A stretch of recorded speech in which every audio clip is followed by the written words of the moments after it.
ធាល្អមែនទេខែនេះខែខ្យល់បក់មកពីជើងដល់គ្នាចាផ្ទះចិត្តវាស្រែ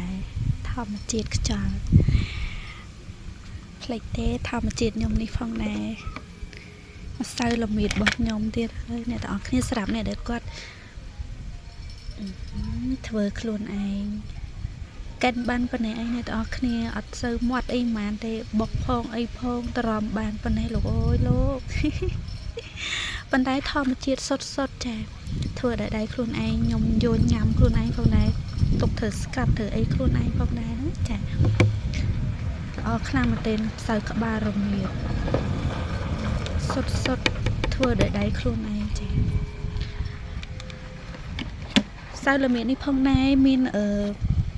ជំនួយបានច្រើនអ្នកទាំងអស់គ្នាចាស្រាប់អ្នកដែលគាត់មករដូវមិនទៀងទាត់ចាតាំងពីបុរាណយើងមកចាយើងអាចយកទៅធ្វើស្ក្រាប់ខាត់ស្បែកចាមួយទៀតយើងអាចញ៉ាំជាមួយនឹងទឹកក្តៅអ៊ុនលាយជាមួយនឹងទឹកខ្មុំចាวันนี้ទេយើងសូនជាមួយនឹងទឹកខ្មុំហាលវាឲ្យស្ងួតចាស្រួលញ៉ាំមែនទែនចាជំនួយទៅដល់សុខភាពរាងកាយរបស់យើងចាធាតុផ្សំទៅផ្សះនៅក្នុងខ្លួនរបស់យើងចាដូចកាពះពោះវៀនអញ្ចឹងអាចជួយបានអ្នកទាំងអស់គ្នាចាមួយទៀតចាជំនួយទៅដល់ការគេងលក់ស្រួលជាមួយទៀតជួយដល់ការមករដូវស្រួលមែនទែនចាសម្រាប់អ្នកដែលគាត់ចូលចិត្តបែបធម្មជាតិចាអត់មានផលប៉ះពាល់អីទេអ្នកទាំងអស់គ្នាបើយើងញ៉ាំល្មាក់ល្មមចាយើងកុំញ៉ាំច្រើនពេកចា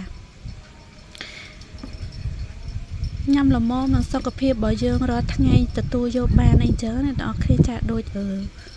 collagen អញ្ចឹងអ្នកទាំងអស់គ្នាចានេះ collagen ធម្មជាតិនិយាយខ្លួនឯងទេ collagen នឹងប៉ុន្តែចាជំនួយទៅដល់សុខភាពរបស់យើងមែនទែនជាពិសេសសាច់ចាំស្អាតបែបសាច់ហាប់ណែនក្មេងជាងវ័យអញ្ចឹងអ្នកទាំងអស់គ្នាចាធម្មជាតិខ្យល់បក់មកហើយស្រួលមែនទែនចានេះបើថ្ងៃចេះខៀវសង្ងាត់កាសធាតុល្អសុខភាពក៏ល្អអញ្ចឹងអ្នកទាំងអស់គ្នាចាចង់បានអាចកំងបានណាចាអត់សូវមាត់ហ្មងប៉ុន្តែយើងអាចញ៉ាំ